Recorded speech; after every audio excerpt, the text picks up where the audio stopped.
Good morning. This is Reverend Pam Geagan from the Center for Spiritual Living, Pleasant Valley in Camarillo, California. Welcome to our meditation this morning. And these are ongoing meditations about healing our mother. And so today and also the rest of the week, I will be working with and using ideas not only from other meditation practices that we've already done, but also from the Overstory, a Pulitzer Prize winning novel. And so what I want to know, what I know right now is it's really interesting in this process of healing our mother.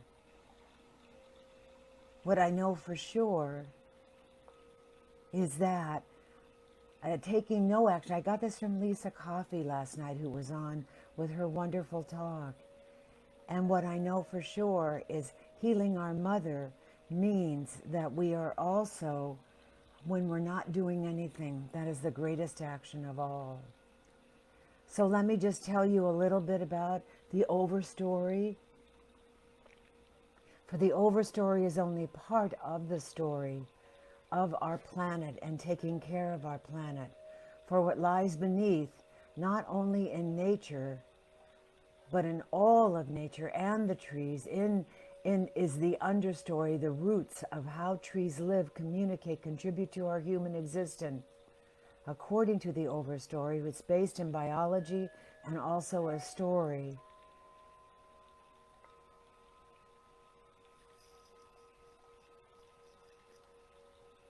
Is also about how we communicate and how our human existence is even richer and more profound, both scientifically and metaphysically. So the Overstory is what they say is an ambitious environmental fable of 9 main characters that explores our relationship with nature, the psychology of why we're not awake or awakened and acting on climate change. What they say is our perception of time, the meaning of creating a higher planetary vision, and so much more is involved. And one of the theories is people see what looks like them so much better. But in these meditations, we're deepening, we're seeing with new eyes, new awareness of how all life is connected.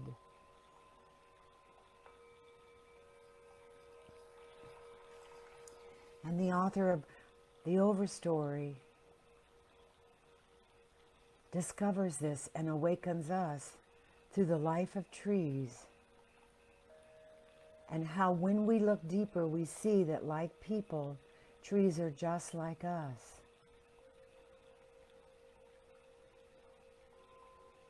When you go deeper, you realize biologically they're social creatures caring for one another, communicating, learning, trading goods and services. And despite lacking a brain like we do,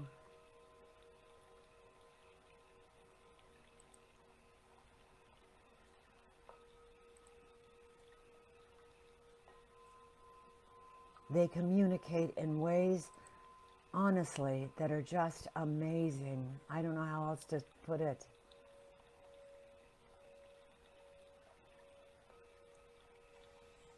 Trees are aware.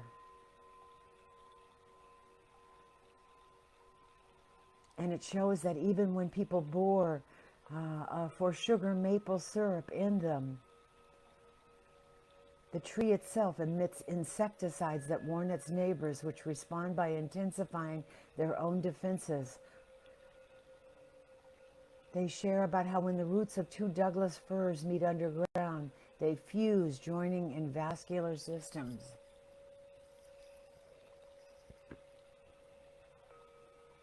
How when one tree gets ill, the other cares for it.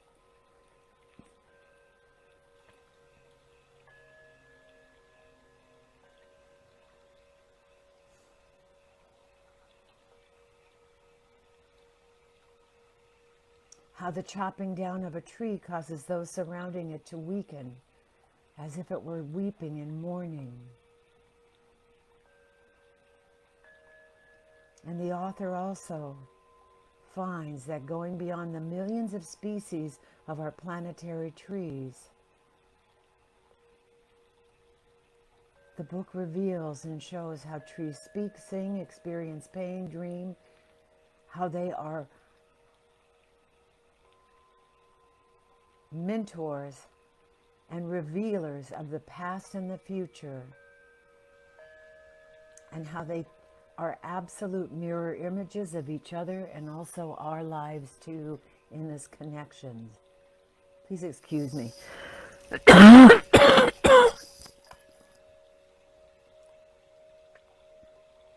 So now, as we just relax in, awake, aware, alert,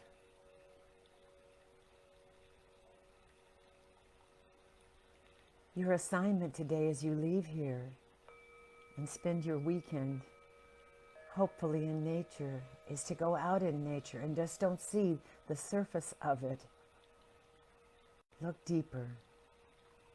Look very much deeper and see the connection you have with it all.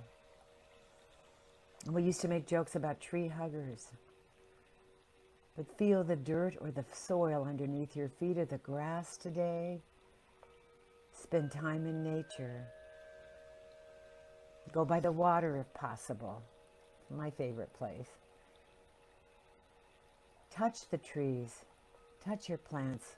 Those who are plant lovers already know that that which we bring to the plants, the love, the joy, responds in like kind.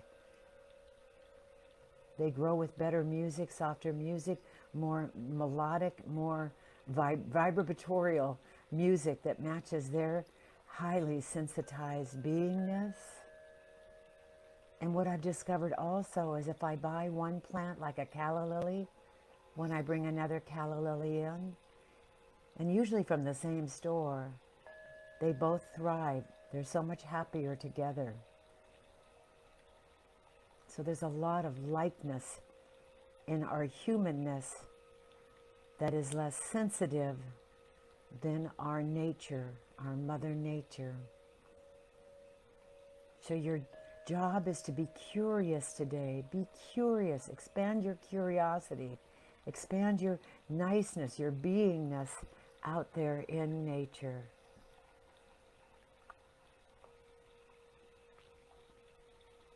Now let us relax in with that assignment, with this information. Let us just relax in, and we're going to do a visualization where you are in nature already.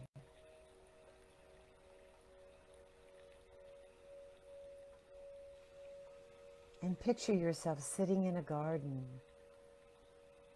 surrounded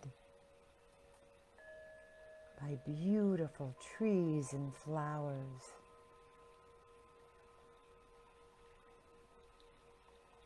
You'd be sitting on anything, a chair, a bench, a rock that's comfortable that you've found, underneath a tree with your back against it. Now just breathe in all the scents. Breathe in the smell of the earth, the breeze. It's wafting through your hair and caressing the body. The scent of the pine or the roses or the flowers all around you, the lavender. See the birds, all different colored birds. The blues, the reds, the yellows, the oranges, the blacks, the grays, the browns, the whites, the iridescent hummingbirds.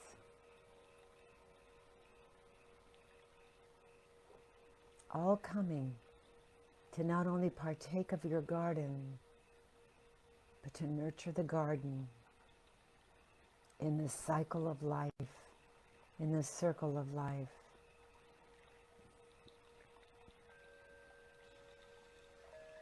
And just sit here in the quiet for just a moment, with the sun wafting and clouds wafting above you, and clouds covering, and then sunlight pouring through the trees or wherever you are, and then the clouds drifting by, feeling very, very comfortable, feeling at one-ment.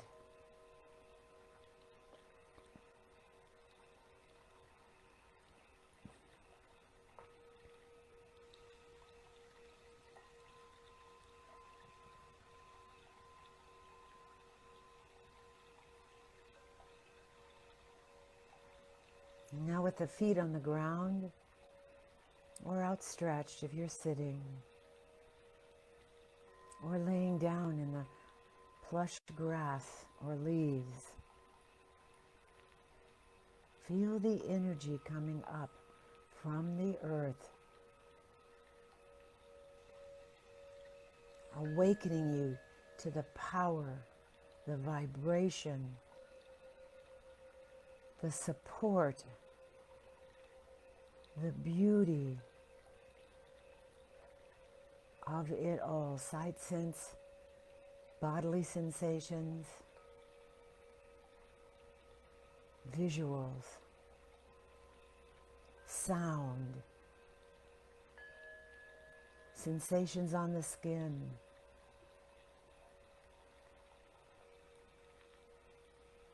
breathing it all in.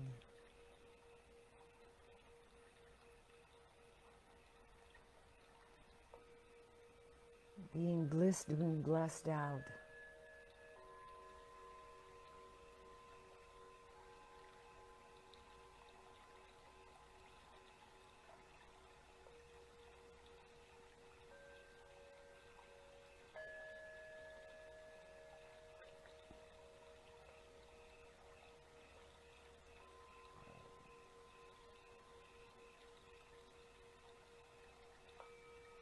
And then what is mine to do today? I am taking action.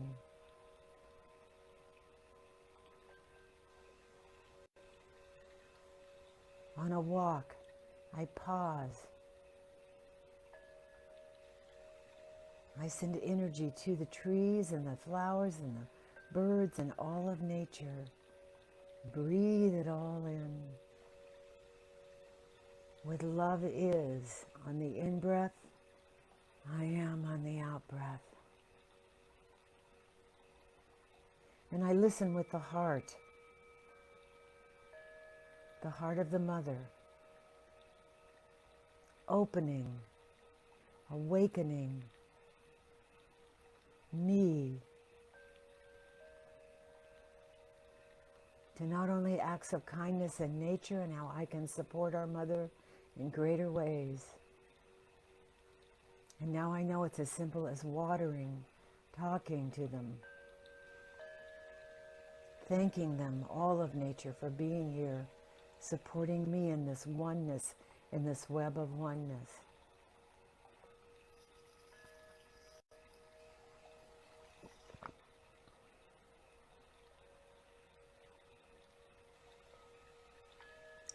Smelling and feeling the sweetness of all life outside.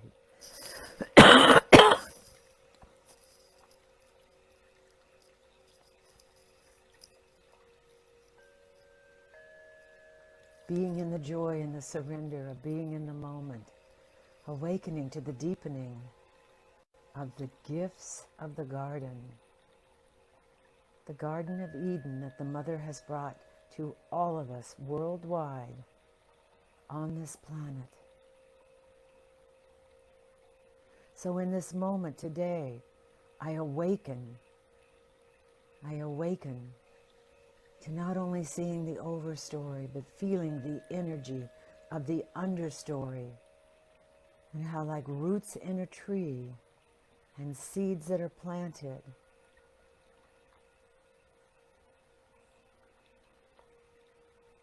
I plant thought seeds today in that creative soil that says yes. And those thought seeds I plant, along with actual seeds, I recognize I am planting seeds of good and actual trees and plants and flowers that I may never see live out their full existence on this planet. For I know that there are trees that exist today that have been here since the time of the Christ and before. And I honor their majesty. I honor their intelligence. I honor their fortitude. I honor the givingness that they continue to give. Just like Shel Silverstein's story, The Giving Tree. And I give back in ways heretofore untold as I awaken to the beauty of it all.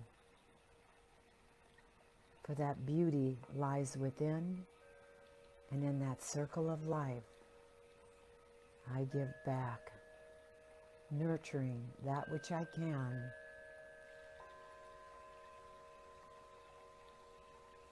in energetic kindness. For I am pouring energy, whether it's from fertilization, from talking to them, from caressing something outside, from feeling the earth beneath my feet and taking that energy and seeing it go down, down, down into the Middle Earth, supporting our mother and her roots. For the benefits are 1,000,000 times greater than the action I am taking.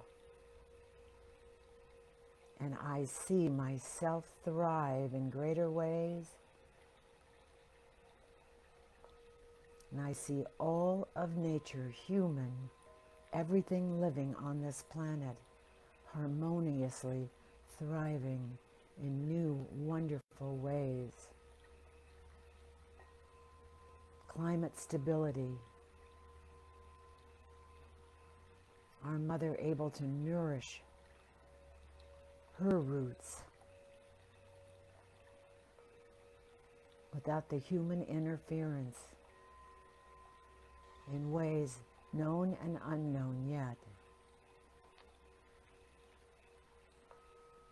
that have the appearance of changing the givingness and ability for her to give back that she has done throughout all of time and eternity. And I give great thanks that I'm in this experience, in this awakened process. And I just call today a day of new good, of rebirth, seeing through new eyes, joy coming up from every energetic source, surrounding, opening all my chakras, filling my whole body-mind system, and especially the metaphysical part, that which is unseen usually by the human heart, by the human eye. Today I see and feel in the greatest brain we have, the human heart. And I just call today good and very good. We wake up in our garden and go out and find our own piece of peace today in our Mother Nature.